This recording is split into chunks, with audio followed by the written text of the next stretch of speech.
Welcome back to poker academy. पिछले lecture में foundation engineering के लेक्चर में हमने कुछ क्वेश्चन किए थे, नियर अबाउट 50 क्वेश्चन किए थे। आज भी हम ट्राई करेंगे कि 50 क्वेश्चन आपको कंप्लीट करवा दे।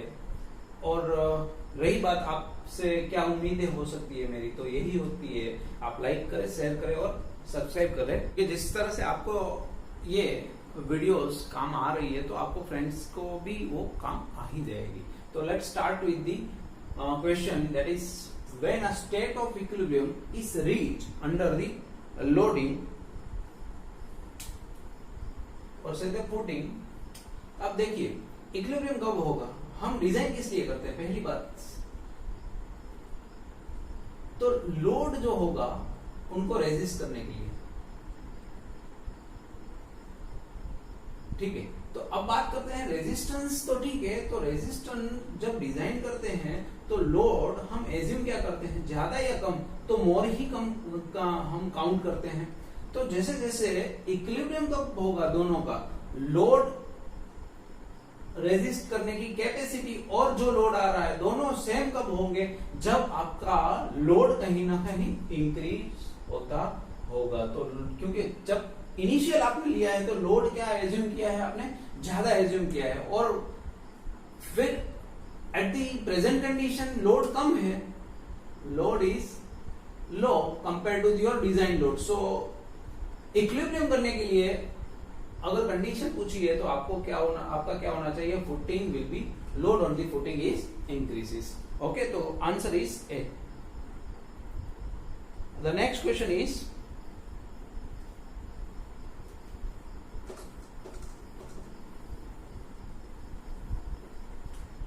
Rankines consider the equilibrium of, याद रखिएगा सेकंड एलिमेंट पूछा है, फर्स्ट के लिए मैंने कल आपको आंसर दे दिया था, अब पूछा है आज सेकंड एलिमेंट। तो सेकंड एलिमेंट जो होता है वो एज ऑफ द फुटिंग पर होता है। तो याद रखिएगा फर्स्ट और सेकंड दोनों के लिए आपको आंसर याद होना चाहिए। The next term is sigma 1 and during the state the shear failure which of the following principal stress relationship is exist। तो वो आपको ट्राइएक्सियल टेस्ट में भी आपको याद होगा, कुछ इस तरह से ही आप करते थे अगर कुछ याद आ जाए तो। और इसमें भी हम कंसीडरेशन करते थे अगर आपके लिए कोहेजन वैल्यू 0 है, दैट इज C0, मतलब कोहेजन लेस सॉइल है, तब आपके लिए क्या होता था, 10 to अल्फा। ओके, और आपको इस तरह से पूछ सकते हैं यही क्वेश्चन को, तो कोहेजन लेस के लिए आपका इक्वेशन क्या हो जाएगा, sigma 1 equal to sigma 3 10 to alpha. और कुछ इस तरह से भी आपको पूछ सकते हैं for the cohesion less soil 10 inverse 1/2। तो कुछ इस तरह से भी आपको पूछ सकते हैं। तो याद रखना ये प्रिंसिपल स्ट्रेस के लिए आपका जो इक्वेशन है, that is sigma 1 equal to sigma 3 10 to alpha plus 2c 10 alpha। okay, the next is when a footing fails due to the insufficient bearing capacity। अब bearing capacity कम है, bearing capacity कम है, तो उनको हम क्या कहेंगे, फेलियर मैकेनिज्म। तो ये बात आ गई कि प्लास्टिक इक्विलिब्रियम कब कहेंगे हम, तो प्लास्टिक इक्विलिब्रियम कब कहेंगे, जब आपकी जो कैपेसिटी है, capacity of the soil is fully achieved. Okay, तो फुली अचीव मतलब प्लास्टिक कंडीशन लास्ट कंडीशन बोल सकते हैं आप उनको, उससे आगे अगर हम गए तो क्या होगा, आपका फेलियर हो जाएगा। तो यहाँ क्या बोला है आपको, फेल्स मतलब प्लास्टिक के बाद ही फेल होता है, तो होता है आपका failure mechanism. The next is general shear failure continuous failure is develop between, तो कहां होता है,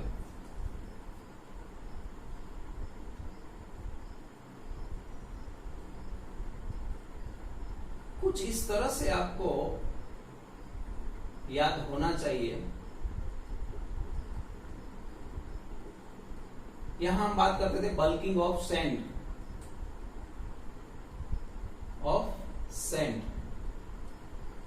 ये ग्राउंड लेवल है आपका। यहां जो होता है उनको जनरली हम पंचिंग शियर कहते हैं। क्या कहते हैं? Punching shear. अब पूछा क्या है आपको? General shear. तो जनरल शियर जो होता है वो कहीं ना कहीं इस कंडीशन में होता है। तो क्या होगा आपका?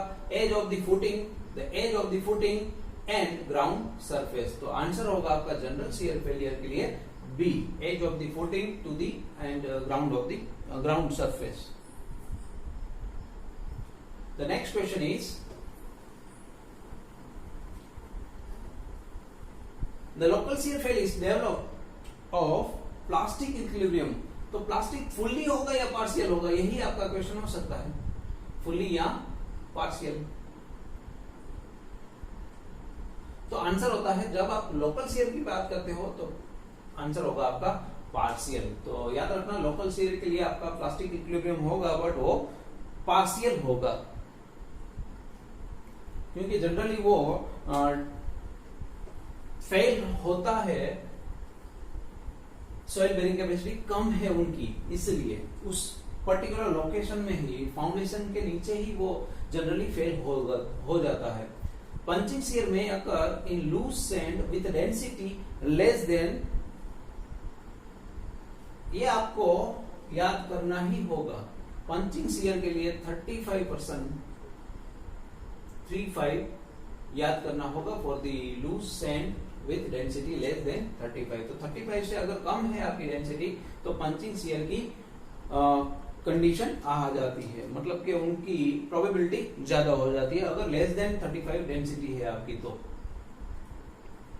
The next is local shear failure is associated with the soil having, तो कंप्रेसिबिलिटी की बात होती है, तो कंप्रेसिबिलिटी लो होगी या ज्यादा होगी? तो ज्यादा ही होती है। जब आप बात करते हैं लोकल शियर की तो कंप्रेसिबिलिटी आपकी क्या होनी चाहिए? ज्यादा, तब जाके आपको वो फेलियर होता है। Local shear failure due to the high compressibility condition. The next question is which of the following is not one of the characteristic of the local shear failure. तो लोकल शियर फेलियर आपको पूछा क्या है, आपको ना हो, इसमें से आपको चूज करना है जो ना हो सके। तो चलो वन बाय वन चेक करते हैं। Failure is defined by large settlement, तो यस, क्योंकि लोकल शियर फेलियर में आपको सेटलमेंट ज्यादा ही मिलेगा। Then failure surface does not reach to the ground surface, yes, क्योंकि अगर जनरल शियर है तो आपका आंसर होगा ग्राउंड सरफेस तक पहुंचेगा, बट जब आप बात करते हो लोकल शियर की तो लोकल शियर ग्राउंड सरफेस तक नहीं होगा। फेलियर इज सडन, तो no, failure is not sudden. So this is the correct answer for the question जो भी है आपका, तो आंसर होगा आपका सी। फेलियर वहां पे सडन नहीं होता, क्योंकि सेटलमेंट हो रहा है तो वो टाइम कंज्यूम करेगा, सडन नहीं होगा। मतलब जैसे ब्रिटल मटेरियल होता है उस तरह से आपका सडन फेलियर नहीं होगा। और लास्ट भी देख लेते हैं, ultimate bearing capacity is not well defined, yes, क्योंकि वो सेटलमेंट उनका ज्यादा होता है और इट इज कंटिन्यूअस प्रोसेस। तो आप ऐसा नहीं कह सकते कि एक टाइम आने के बाद या तो एक कंडीशन आने के बाद वो सेटलमेंट नहीं हो सकता, तो वो सेटलमेंट कंटिन्यूअस होता है। That's why ultimate bearing capacity आपकी डिफाइंड नहीं हो पाएगी।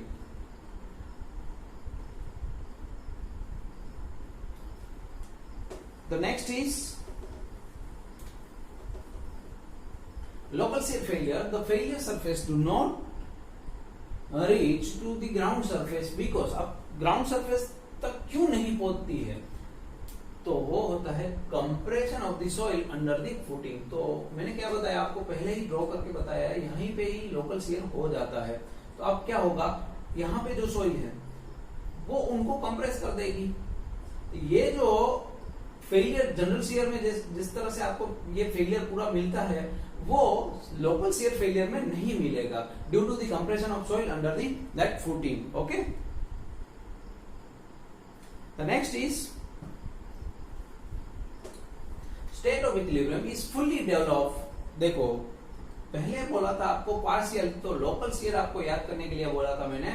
अब क्या पूछा है, फुल्ली डेवलप्ड। तो फुल्ली डेवलप के लिए होगा आपका answer general shear failure. Okay, तो याद रखना, पार्शियल पूछा है तो लोकल था, फुल्ली पूछा है तो general shear failure.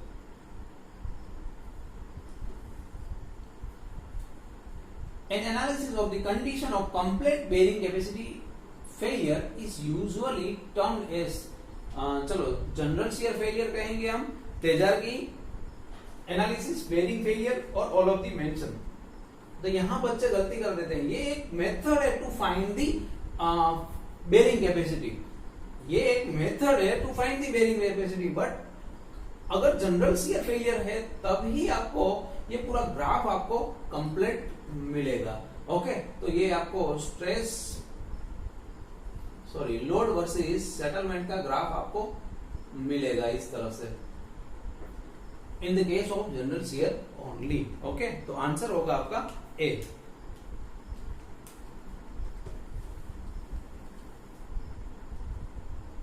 Next question is the concept of analysis of bearing capacity failure was first developed by, तो सबसे पहले डेवलप हुआ था प्रंडल ने, तो आंसर इज सी। ये तो थ्योरी बेस्ड क्वेश्चन था तो वो आपको याद ही रखना होगा। Purely cohesive soil, cohesive soil है तो आपका फाई क्या होना चाहिए, 0। The bearing capacity is given by which of the formula, तो यही होगा आपका फॉर्मूला 5.7 सी प्लस ये टर्म जो इफेक्टिव स्ट्रेस है, and that is added to the QF equation. Okay, so answer is A. The next is NC, N gamma, NQ in the equation of the bearing capacity failure are known as bearing capacity factor. तो answer is B. आपने देखा होगा equation में C Q N gamma use करते हैं हम, बराबर, C N C then D N Q into B N gamma, तो ये यूज करते हैं हम बेरिंग कैपेसिटी के लिए। तो आंसर होगा आपका bearing capacity factor. The next is which of the following limitation, और से तेजारकी एनालिसिस जो हम यूज करते हैं, जो इक्वेशन आप थोड़ी देर पहले ही मैंने बताया सीएनसी वाला, तो उनमें लिमिटेशन क्या है, तो लिमिटेशन ये है, जनरली हम यूज करते हैं इक्वेशन को सीएनसी करके, वहां पे ये जो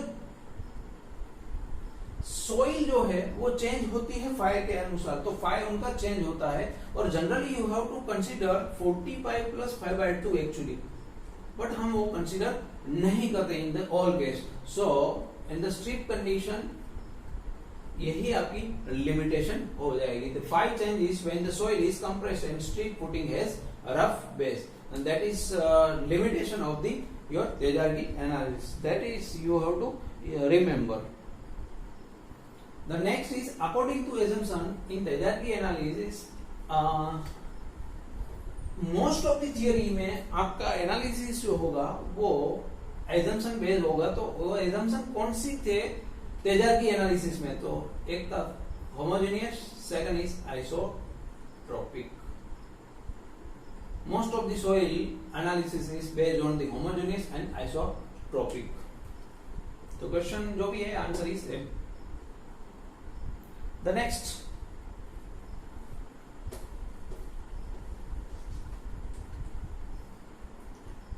the Terzaghi general bearing capacity, अब थोड़ी देर पहले ही बताया मैंने, सीएनसी, यहां पे गामा इंटू डी लिख सकते हैं वो एग्जाम में आपके लिए, तो या तो आप इफेक्टिव स्ट्रेस डायरेक्टली बोल सकते हैं उनको, या तो आप गामा इंटू डी भी लिख सकते हो, तो यही इक्वेशन सही है for the general bearing capacity. Okay, तो B is the correct answer. Next is local shear failure generally occurs अगर डेंस सैंड है, लेट्स सपोज डेंस है, मतलब डेंसिटी उनकी ज्यादा है, तो उनको हम कंप्रेस कर ही नहीं पाएंगे। तो लोकल शियर के लिए मैंने क्या बताया आपको, कंप्रेसिबिलिटी ज्यादा होगी तो कंप्रेसिबिलिटी नहीं होगी डेंस सॉइल में, और कोहेजन नॉन कोहेसिव सॉइल है तो वहां पे भी कंप्रेसिबिलिटी नहीं होती, तो कंप्रेसिबिलिटी कहां होती है, लूज सैंड में ही होती है। तो answer is C for the local shear failure generally occurs in the loose sand. Next, Taylor की bearing capacity equation is not applicable for depth effect and inclination factor. क्योंकि अभी थोड़ी देर पहले बताया मैंने, ये हम कंसीडर नहीं करते ऑलवेज। ओके, 45 प्लस 5/2, तो जो इंक्लिनेशन फैक्टर है वो यूज नहीं करते, और डेप्थ फैक्टर भी और डेप्थ इफेक्ट भी हम कंसीडर नहीं करते। क्या कंसीडर करते हैं? वाटर टेबल की इफेक्ट कंसीडर करते हैं। तो वो पूछ सकते हैं कौन सी कंडीशन हम यूज करते हैं, तो वाटर टेबल की कंडीशन हम यूज करते हैं। ठीक है, next is when the water table, अभी बोला और क्वेश्चन भी आ गया, when the water table is above the base of the footing the submerged weight can be used to compute the, इनमें से कौन से यूज कर सकते हैं फॉर द सबमर्ज्ड वेट?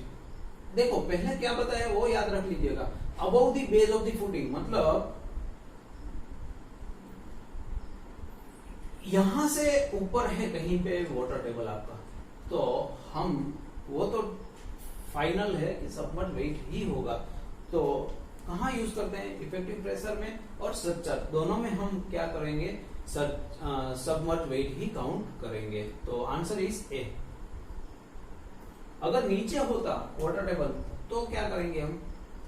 वो भी अगर बी, अगर let's this is the B and this is also B and water table is below the B depth, okay, then no correction is required for the water table.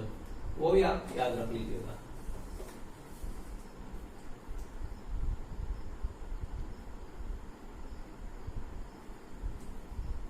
Which of the following factor has the widest range of the values? तो answer इस बार directly मिल गया आपको, मुझे कुछ बोलना ही नहीं होगा। Wide range मतलब उनकी जो वैल्यू वेरिएशन है इनिशियल वैल्यू से फाइनल वैल्यू, मतलब इनिशियल वैल्यू जैसे हम बोलते हैं कि कोई वैल्यू है, रैंडम वैल्यू है 0 to 9, अगर सिंगल डिजिट में बात करें तो 0 to 9 is 0 is initial and last is 9। तो इसी तरह से एन गामा की जो वैल्यू है आई थिंक 68 से कुछ स्टार्ट हो रही है और 100 प्लस है कुछ, मुझे याद नहीं है एग्जैक्टली, बट उनकी जो वैल्यू है बहुत ज्यादा है in the variation. So answer is an gamma.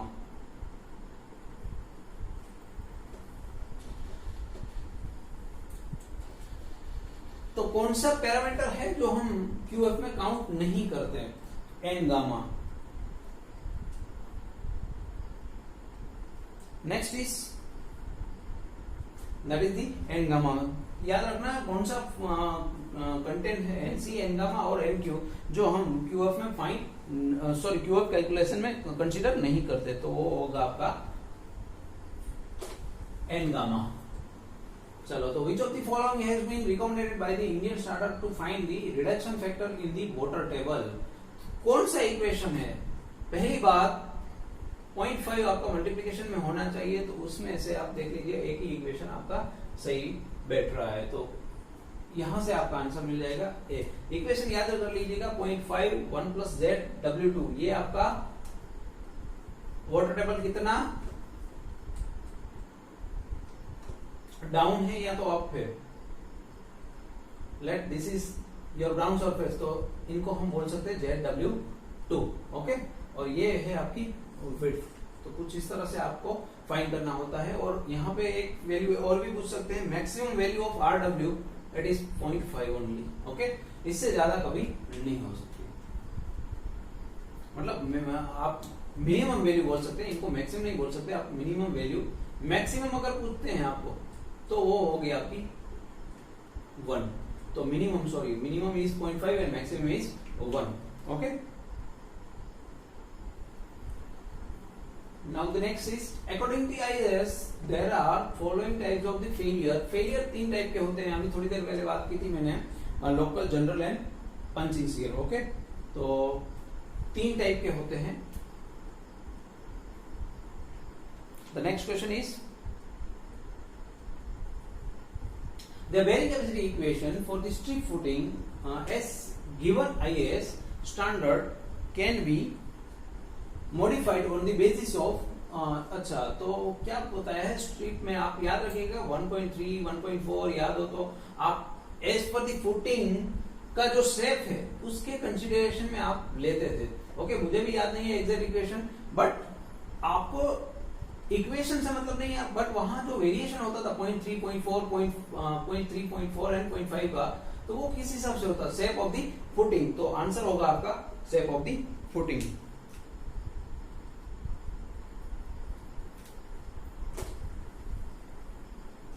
ये तो आपको याद करने ही होंगे क्योंकि यहाँ पे आईएस ने बताया है ये वैल्यूज, तो आप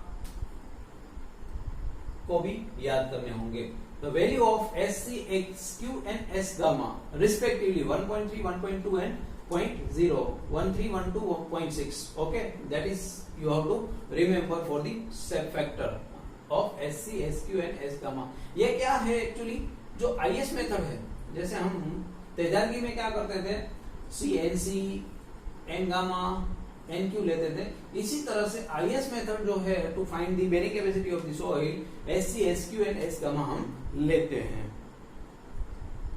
The next is the depth factor can be applied to the footing only when the backfilling is compacted. Answer is backfilling is compacted. तो डेप्थ फैक्टर हम तभी हम कंसीडर करेंगे जब आपकी बैकफिलिंग जो नियर अबाउट है वो आपने कंपैक्टेड की हुई है तब। The next is the effective water table is taken into consideration or account for the bearing capacity in the form of, तो डेप्थ फैक्टर कहते हैं उनको, नो करेक्शन फैक्टर कहते हैं उनको। क्या कहते हैं? Correction factor. The answer is C.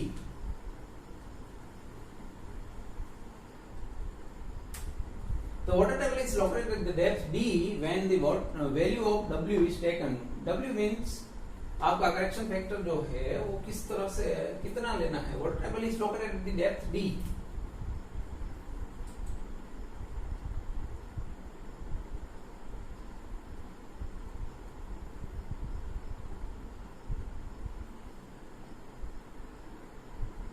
Okay, तो मैं थोड़ी देर पहले ही बताया आपको कि उनकी जो मिनिमम वैल्यू होती है वो कितनी होती है? 0.5, क्योंकि जो इक्वेशन था कुछ इस तरह से 0.5 1 plus Z divide by B. Okay, तो यहां हम लेट कंसीडर करते हैं आपका जो यहां से वैल्यू है z, that is 0। So what is the value of z? That is 0। So 0 by b, that is also 0. So 1 into 0.5, the answer is 0.5. Now next is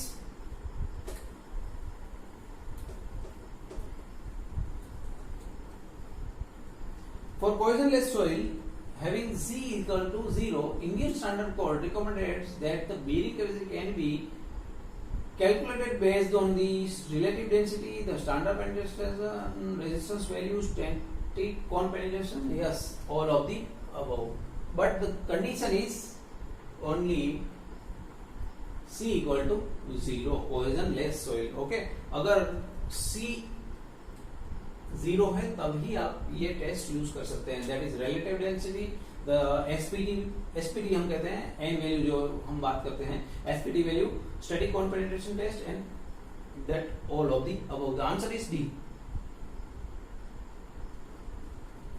next, ultimate bearing capacity as per the IS.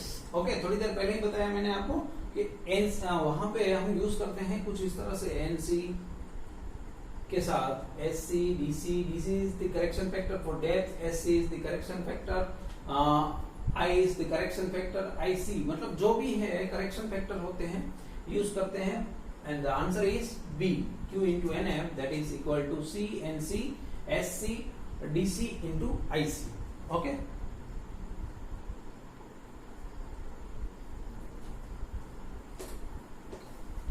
चलो, the value of C is in the equation. तो ये जो equation आप थोड़ी देर पहले ही हमने बताया, वो इक्वेशन में ये जो सी है दैट इज कोहेजन वैल्यू, कहां से हम फाइंड करते हैं?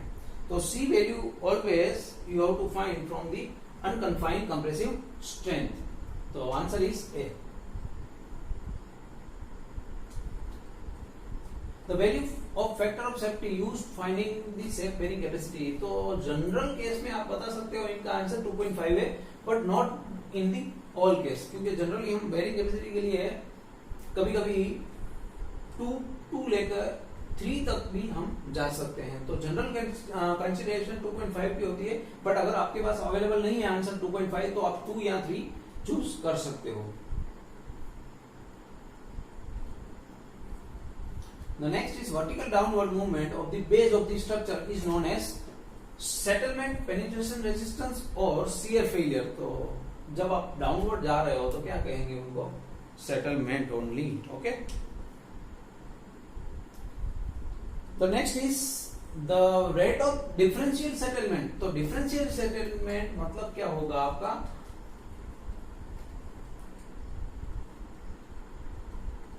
That let suppose this is your, यहां ये नहीं बताया कि L कौन सा है और H कौन सा है। let what I am assuming is H is your length, soil length and let this is your L। तो अब क्या होगा, यहां ना कहीं सेटलमेंट हुआ है, तो ये जो सोइल है वो कहीं ना कहीं सेटल हो गई है। यहां जीरो सेटलमेंट है, यहां let suppose L plus delta L है।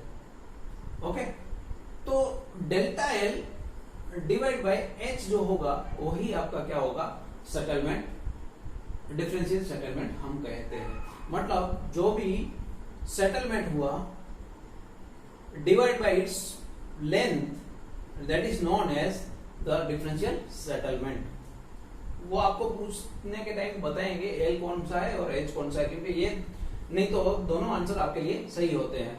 देख लेते हैं हम आंसर क्या है। that is the B। okay, the B is the correct answer। now next,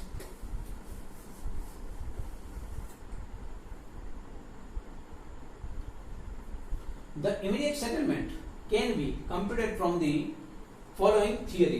तो इमीडिएट पहली तो 3 टाइप के सेटलमेंट होते हैं, वन बाय वन हम देखेंगे क्वेश्चंस में। इमीडिएट सेटलमेंट जो होता है वो होता है इलास्टिसिटी थियरी के बेस पर, मतलब stress versus strain directly proportional होता है for the immediate settlement. Okay, the next is influence factor. Influence factor for the 1.5 is 1.06, and if L by B ratio is given as 5, then you have to use 1.7 as a influence factor। okay, that you have to remember।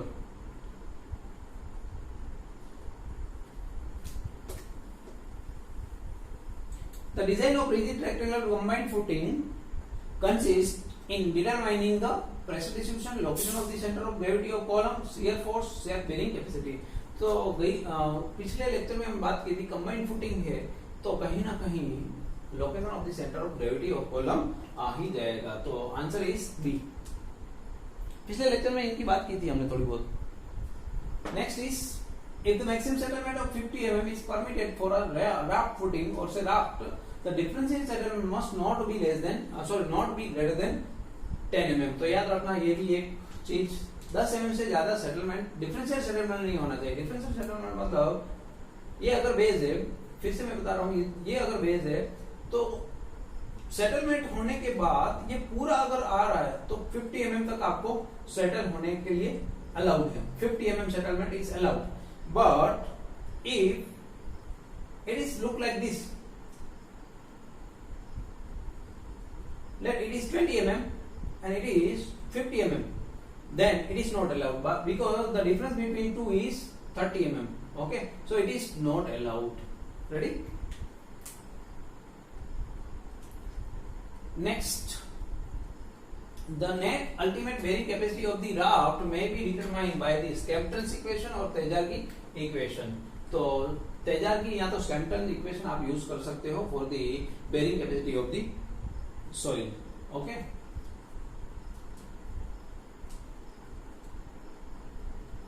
The next is the ultimate consolidation settlement of a structure resting on the soil. अब देखो ultimate consolidation की बात है, ultimate पहले मैंने बताया था initial, या तो हम बोल सकते हैं उनको इमीडिएट। अब कंसोलिडेशन में होता क्या है, due to the long, it's a long term effect. Okay, सबसे पहले तो होगा लॉन्ग टर्म में, और ऐसी बात नहीं है कि 1-2 दिन में हो गया। जैसे ही दो पोरस रहेंगे तो कहीं ना कहीं ड्यू टू द कंप्रेशन इन दोनों के बीच में जो वाटर है या एयर है वो कहीं ना कहीं वहां से रिड्यूस होगी, तो कंप्रेशन होगा, कंप्रेसिबिलिटी उनकी होगी। अब क्या हो रहा है, तो जैसे ही वॉइड्स इनिशियल स्टेज में लोडिंग के पहले ही ज्यादा होंगे तो अल्टीमेट कंसोलिडेशन सेटलमेंट भी ज्यादा ही होगा आपका। तो यहां देख लेते हैं क्वेश्चन में ऑप्शंस क्या है। Decrease with the increase in the initial void ratio, तो ये गलत है। मैंने क्या बताया आपको, पहले ही अगर वॉइड रेशियो ज्यादा होगा तो ही आपका ज्यादा होगा। Decrease with the decrease in the plastic limit, plastic limit से कोई मतलब नहीं है, हम बात कर रहे हैं अभी अल्टीमेट कंसोलिडेटेड सेटलमेंट की। तो increase with the increase in the initial void ratio, तो आंसर होगा सी।